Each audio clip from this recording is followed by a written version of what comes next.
Watauga Arts Council with your host, Cherry Johnson, serving arts in Watauga County for more than 30 years. Hi, I'm Cherry Johnson with Watauga County Arts Council. You know, one thing I really love doing is showcasing various artists in our community. And sometimes they're artists you've heard about and met before, and sometimes they're artists I bet you don't know. And I'm betting that you may not know this one. This is Dr. Cynthia Taylor. Cynthia, you've been in this community how long? About 21 years. Okay. And you are originally from where? That's a long story. My family are Carolinians, and I was born in Houston, Texas. I went to school here and at Illinois State University. And you came back here to teach at ASU? Came back here to teach. Hubby got on at ASU.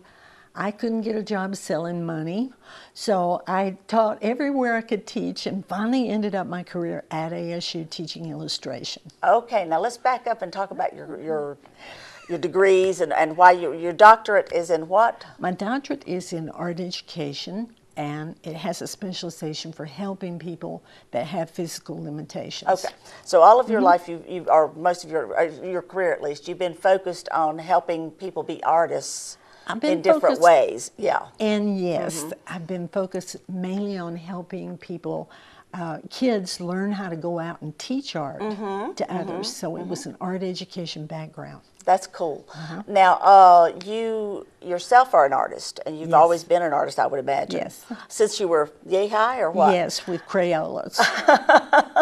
So what led you into the arts? Loved it. Loved it. As a little girl moving around, my favorite friend was a box of 48 colors of Crayolas. Oh, yeah. And I had a U-Haul moving box.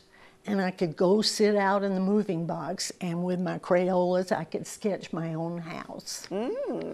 So your crayon creations, do you still have some of those? Oh, no. It's been too much moving and too many years. The exhibit we're going to talk about today goes back to 2007. Right. So when I put them up on my Facebook, I thought no one would want any, and I couldn't remember what was the order of the 14 stations that I had drawn.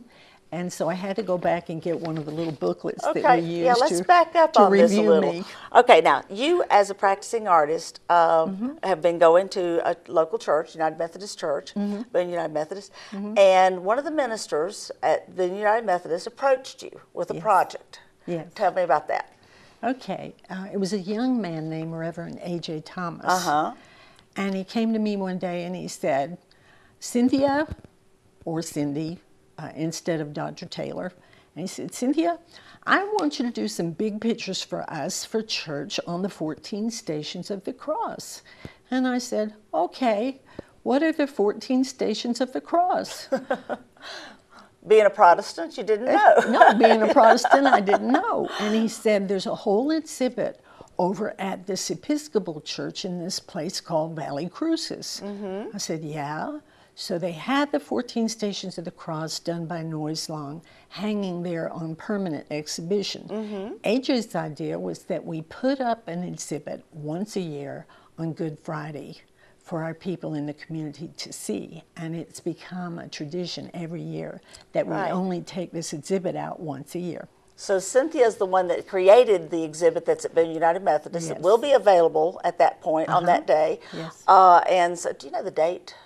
I don't. It's the Good Friday before Easter, whatever the day is. I do know it's free of charge. And you just come in. Yeah, anyone, anytime, I think from 9 to 5 or 9 to 7 can come in, any denomination. We love just people who have the heart of a sojourner can come in, and they can get a little booklet at the lectern in front of the church and quietly go around in appreciate these and pieces. Silence and stand in front of each Now these picture. are large pieces of art. Yes, I'd say they're probably twice the size of your Watauga Arts Council picture up here, and they're framed. We had a wonderful person and persons in our community, Cheap Joe's Art Stuff, Cheap Joe's, that helped us frame them. Right. And our Sunday school class called the Upper Room put the frames together, and then they're taken out every year and hung for people in our area to come and see them. So your legacy's going to live right on. I hope so, but the legacy that we wanted to live is the legacy of this old tradition of going as a sojourner to see the 14 stations. And now folks have an opportunity to have their own exhibit because you're selling for the first time. You're selling images or prints. Prints. Yeah, quality prints. And they're on what weight of paper did you say? 80 pounds. Right, so these are substantial. 9 by 12 inch, so they're ready to go in a quick, easy little frame. And how much are they? $30. $30 each, okay. That includes shipping cost. And I was telling Cherry when she called me last night, was it? I have so many orders that came in yesterday just off my Facebook. I'm going to have to hire someone to help me to get them back to you if you'd like to order them. But we will accomplish that. Yeah, so if we're you're going to interested accomplish in having that, yes. Right. Now, let's talk a little bit more about these. They were pen and ink. Pen and ink. And very large pen and inks, and of course the image has been taken down to this size, and you can purchase them yourself. And of course, I could just imagine having a whole wall of these framed images, one right after another, would be really, really cool. Or if you want to do them in the right order down a hallway or something, there's a lot of options here. Or if there's just one of them that really speaks to you and you want to have just that one, you can get just one, or as many as you choose. And there's like you said, a guide to going through these, and so you're hoping to have those available as well.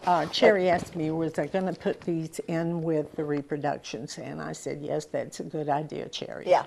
So, well, the reason for it is because that it gives you an explanation or something to go with each one of these pictures. It's not just a picture. It gives you a little bit more to go from. You want to walk through the 14 stations real quickly for me and just briefly tell me what each one of them is and in the right order so that people can... in the right order, yeah, so that people can... well, I'm hoping that people will understand how it was put together. And I will say this, too. It sounds... You've talked about this before because we've just done a radio interview with the same thing. And it sounds like Cynthia herself did a lot of growing during the time. And I think that the point I want to make there is that, you're using your art to enrich the lives of other people, but just by creating it, it enriched your own life. So I think that's something that's really cool about the arts, is that they have such a way of speaking to people's hearts in so many different ways. So talk about this one. Okay. We still have people, I understand, that come to Jerusalem every year making a pilgrimage at Easter time to take themselves exactly to the place where they believe Jesus started that journey to Golgotha on the cross. And we don't know where the resurrection occurred, and so I had to pray real hard to get an image in my head of what that might have looked like. We have paintings here now on exhibit every Good Friday, and you don't have to go all the way to Jerusalem to see them. You can come to this church and just go step by step, and the little booklet gives you a traditional prayer if you'd like, or you can just meditate as you stand in front of it, or just come see it and enjoy it. So I'll take you through these right quick. I have to have my little booklet to remember what I drew in 2007. But you told me that you drew them in the order, too, of the actual stations. Okay, so the first one you drew was what? The first one was Jesus is condemned to death, and I did use a little help from Rembrandt on this one. And you see Jesus standing on a dais, and he's been condemned to death, and people are at that time shouting, crucify him, crucify him. The second one is Jesus takes up his cross, and this is where you see Jesus timidly putting his arms around the cross and trying to lift this heavy load. Onlookers jeering at him. The third one is Jesus falls the first time, and this is where you see him lifting the cross, but Christ is beginning to trip over the gravel. The fourth station was the most difficult one for me to try. It was really tough. I asked a young man at church with a beard, and at that time we didn't have a lot of people with beards, and I said, "Can you please pose for me to sketch a picture of Jesus?" And he said no, and his face turned red and he left. So I got a DVD to look at. And then I had to pray because I thought, how am I going to draw a picture of Jesus' face? But the thing that really helped me was to think of what Christ would have looked like if he were an average young man looking down at his mom. She's discouraged, she's frightened, she's worried about him, and he's saying, Mom, it's okay. So after he consoles his mom, you see a sketch in pen and ink that I did of the cross being laid on Simon of Cyrene, or Cyrene. And there's a soldier that says, carry his cross. A husky man lifts the cross for Christ, and you think, oh, he's going to get some help now. Keep going. Sixth station, we'll get through this. Sixth station, a woman wipes the face of Jesus. Now, we don't know this for sure, but we imagine that as he walked through these crowds, carrying this heavy cross, his back was bleeding, and we know there was must have been a lot of blood and perspiration. And legend has it that a woman came up and wiped his face. The next one that the person is able to go see in this exhibit is they stand in front of a large picture again of Christ as Jesus falls the second time, and you see him tripping and the pebbles flying as he stumbles. The eighth station is where Jesus meets the woman of Jerusalem, or the women, and it shows them taking time out and assuring these women that everything is all right, God's will is going to be done. And this reminds me, and I don't mean to be sacrilegious, I know that this is the Station of the Cross with Christ in 14 pictures, but I do know that Cherry Johnson answers the phone a lot, and she has to stop from doing her emails to be personable and to tell people about art here in Watauga County. This is a story where, of course, we're telling the story of Jesus as it took place in Jerusalem. The ninth station is where Jesus falls for a third time. And this may be one of the most discouraging that we see in his journey. He's fallen, he's down on the ground.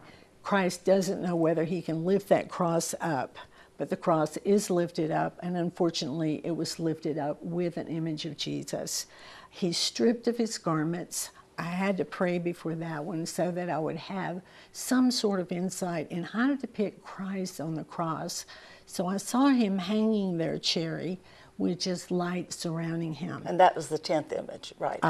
This is the 10th image, and you see the soldiers, and they're casting lots. We think that's like dice. Right. And they were casting lots because they said they wanted to take his garment. Well, that was the last thing that Jesus had to give except his life. The 11th station of the cross is one that was also very difficult for me to do. I would imagine. And this is where Jesus is nailed to the cross. Now, I don't have permission from my husband to say this, but the story is too good for me not to share with the audience, Cherry, so I'll share it. I couldn't figure out how to draw the nails being nailed into Christ's hands onto the cross.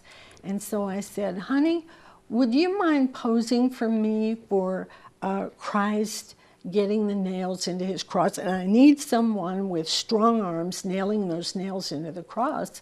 And he said, I'm not posing for a soldier crucifying Christ. So he said, go get your DVD and look at it and draw from the DVD. So that's what I did, again, with a lot of prayer.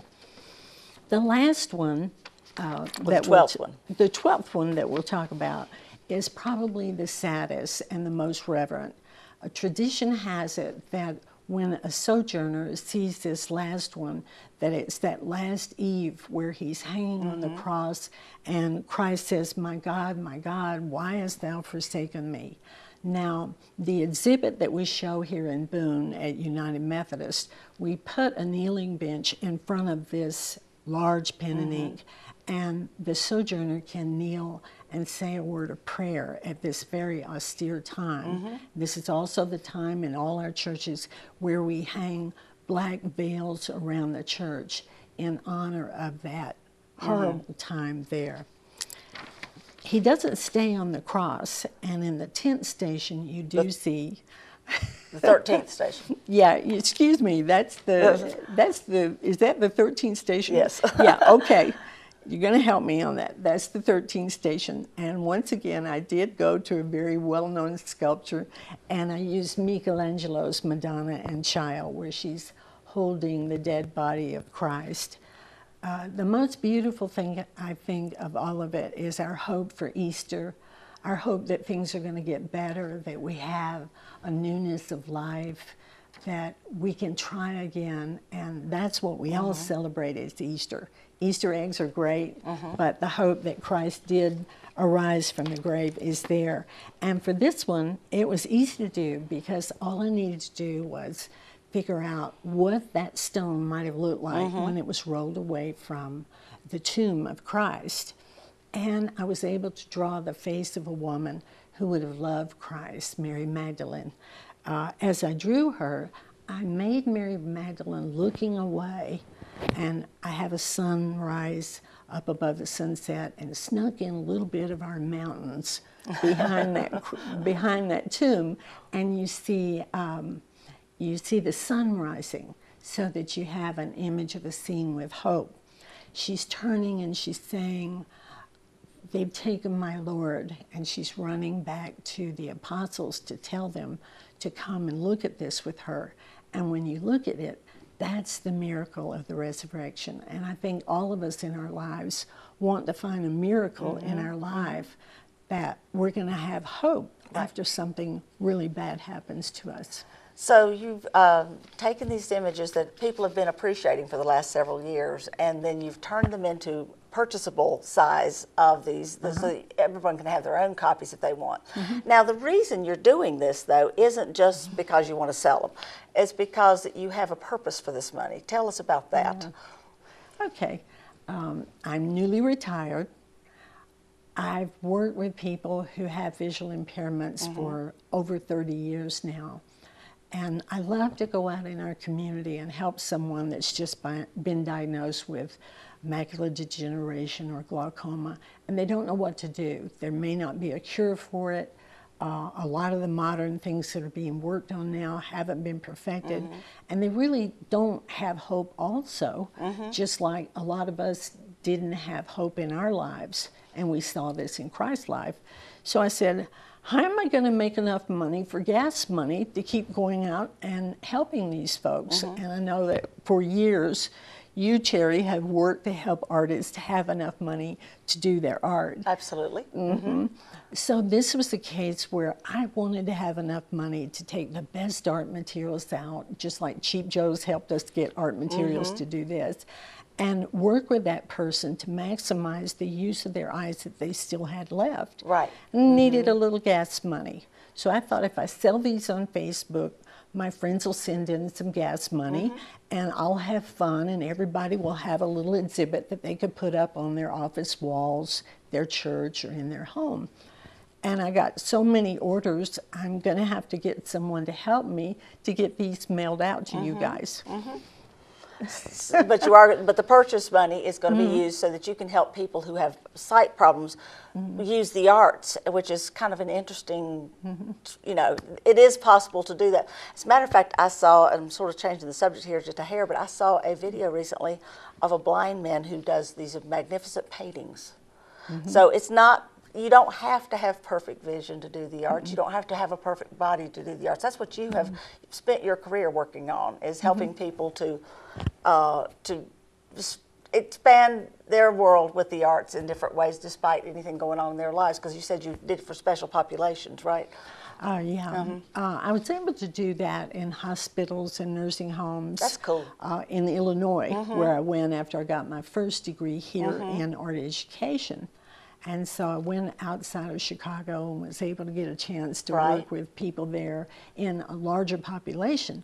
When we came back home to Boone, this was a small area, and I was just happy to be able to work, get a job, and teach young teachers how to go out and teach art. Yeah. to our average kids in public Yeah. schools and maybe even a college student or two. So you're kind of, your world's kind of circling around all of these different things. Yeah, and I want to remind you, I even taught your little boy one time. That's true. He came for a workshop and he was about this high, and then we took a picture of him holding up his project at the end of it. And so I think he's grown since then, hasn't Just a he, few Cherry? feet. A few feet. A little bit. He's taller than Mommy now. Oh yeah, oh yeah. He's 19. He's bigger. He's gonna shoot me. I know we're both going to get shot over this. Yeah. Even though it is a very sacred topic for our art that we're talking about So today. you're going to make it so that folks can call the Arts Council at 264-1789 to get their If you don't images that mind. way. And then Help me out. Yeah, Say and the I'll number pass again. it on to Cynthia. Is what I'll do. I'll mail it to you. Yeah. She's going to take the phone calls. And I'll catch it and get it over there. And so if you would like to do that, you can also email me at wcac@watauga-arts.org, and I can get you some information. Cynthia has a Facebook page. She doesn't have a website per se, No. but she has a Facebook page. And so if you look up on Facebook Cynthia Taylor, you can actually see some of these Right. images, you know, on your Facebook page. Yeah. So. They can open up the folder, and it's just entitled 14 Stations of the Cross, and that way they get to see digital images of each picture that they're allowed to. So you can make your selections and Yes, decide, yeah. and in fact, they're not only allowed, we encourage them if they would like to help us out, and they're on beautiful 9 by 12 inch, 80-pound paper. So you see those black and white pen and ink sketches, and you can get an idea of how you like to use Right. them. So I encourage you to get some of this, and a copy of these images of this locally created work that Cynthia has done and that you might be able to enjoy for many, many years to come, or to give as a gift. And so Cynthia, I want to thank you for coming and you. sharing with us. I appreciate it. All Thank right. you. And I hope you'll check our website, watauga-arts.org. There's a whole lot going on in the arts in our community. It has been one crazy busy week at the Arts Space, and the next several are going to be the same way. You need to be part of the action, so check it out. Watauga Arts Council with your host, Cherry Johnson, serving arts in Watauga County for more than 30 years.